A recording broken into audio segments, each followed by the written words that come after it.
নতুন সরকার আসছিলারে সবচেয়ে বেশি খুশি হয়েছে প্রবাসীরা। আর প্রবাসীদেরকে বেশি বেশি করে হাওয়া দিছিল যে আপনাদেরকে বিএফি ট্রিটমেন্ট দেওয়া হবে, আপনাদের জন্য ফ্রি লাঞ্চের ব্যবস্থা করা হবে, এয়ারপোর্টের ভিতরে এই করবে সে করবে।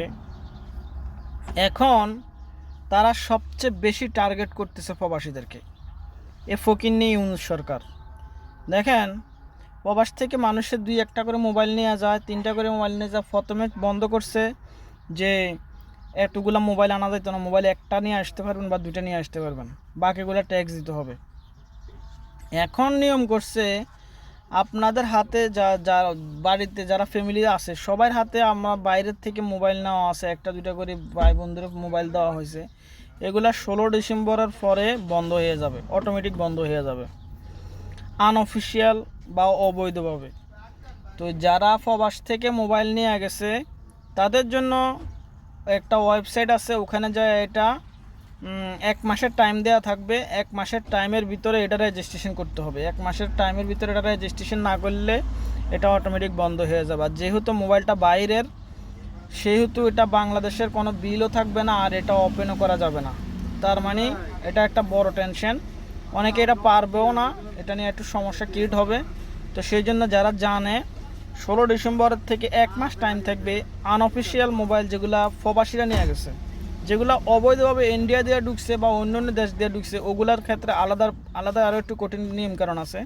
কিন্তু যারা প্রবাসী থেকে নিয়ে গেছে আনঅফিসিয়াল মোবাইল, তাদেরগুলা 1 মাসের ভিতরে যে গভর্নমেন্ট ওয়েবসাইট আছে ওখান থেকে রেজিস্ট্রেশন করতে হবে।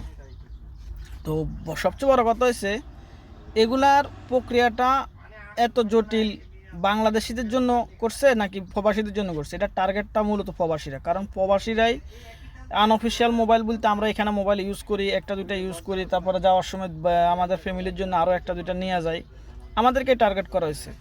বলতেছে এটা ব্যাট লাগবে, 59% ব্যাট লাগবে যারা প্রবাস থেকে এত যে মোবাইল নিয়ে আসতেছে।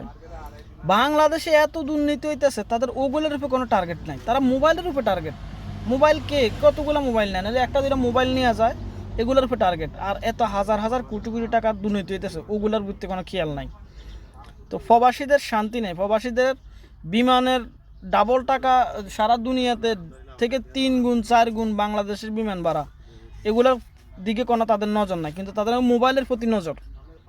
তো যাদের মোবাইল আছে তারা আপনারা এটা মাথার মাঝে রাখবেন যে আপনাদের 16 ডিসেম্বর থেকে 1 মাসের ভিতরে আমি একটা ওয়েবসাইট দিয়ে দেবো, ওখানে আপনারা এটা রেজিস্ট্রেশন করে নিতে হবে।